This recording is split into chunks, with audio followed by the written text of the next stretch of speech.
უთანხმოების საგანი ხდება მთავრობის კიდევ ერთი გეგმა, რომელიც ლარის კურსის დასტაბილურებას უკავშირდება. ექსპერტების ნაწილის პროგნოზით დოლარში აღებული საბანკო სესხების ლარში გადაყვანა 3% განაკვეთის მატებას გამოიწვევს. სკეპტიკოსებს ასევე აინტერესებთ, რატომ უნდა გავრცელდეს დაანონსებული შეღავათი მაღალი შემოსავლის მქონე მოქალაქეებზეც. თუმცა კრიტიკას საკუთარ არგუმენტებს უპირისპირებენ მმართველი გუნდის წევრები, რომლებიც დოლარზე მოთხოვნის შემცირებას და შესაბამისად ლარის გამყარებას ელოდებიან. შეგახსენებთ, გუშინ გამოცხადებული ეგრეთ წოდებული ლარიზაციის გეგმა 2015 წლამდე დოლარში გაცემული სესხის ლარში გადაყვანას და კურსთაშორისი სხვაობის ბიუჯეტიდან დაფარვას გულისხმობს. სამართლობის პრინციპია კიდე გასარკვევი. მოსახლეობისა და ექსპერტების ნაწილისთვის მიუღებელია გადაწყვეტილება, რომლის მიხედვითაც რამდენიმე 1000 ფიზიკური პირის მიერ დოლარში აღებული სესხის 3% განაკვეთის თანაგადახდა ბიუჯეტის, ანუ რიგითი მოქალაქეების გადახდილი თანხით მოხდება. ბოლო მონაცემებით 33000 ადამიანს შესაძლებლობა ეძლევა კრედიტი დოლარიდან ლარში გადაიტანოს, თანაც ამჟამინდელ კურსთან შედარებით 20 პუნქტით ნაკლები ოდენობით. ბიუჯეტიდან ამისთვის 65 მილიონი ლარი გამოიყოფა. შეღავათები ეხება ისეთ ფენასაც, რომელსაც მაღალი შემოსავალი აქვს და არა 40000, არამედ 70, 80, 100 ან 200000 დოლარის სესხი აქვს აღებული. მართალია მსგავსი სესხის მქონე პირები მხოლოდ 100000 ლარის ექვივალენტის დაკონვერტირებას შეძლებენ, თუმცა ექსპერტები ამბობენ, რომ ეს არათანაბარ პირობებს ქმნის მდიდარსა და საშუალო ფენას შორის. გარდა იმისა, რომ ვიღაცებს აქვს ახლა იპოთეკური სესხები ბანკებში, კომერციულ ბანკებში, არიან კიდევ უფრო მეტად გაჭირვებული ადამიანები, რომელსაც უბრალოდ დალომბარდებული აქვს თავიანთი ოქროულობა, მანქანა, ასეში, იმათ რას უშვრებით.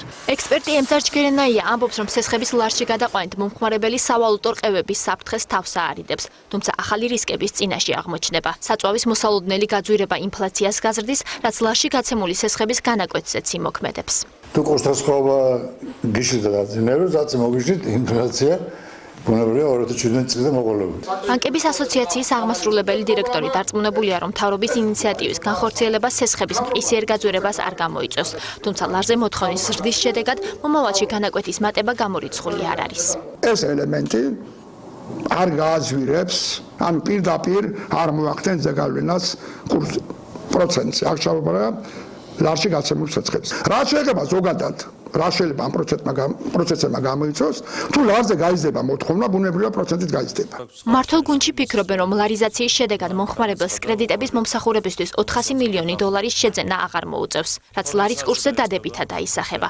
ქართულ ოცნებაში ამტკიცებენ, რომ ათასობით მსესხებელს ფინანსური ტვირთი მნიშვნელოვნად შეუმცირდება.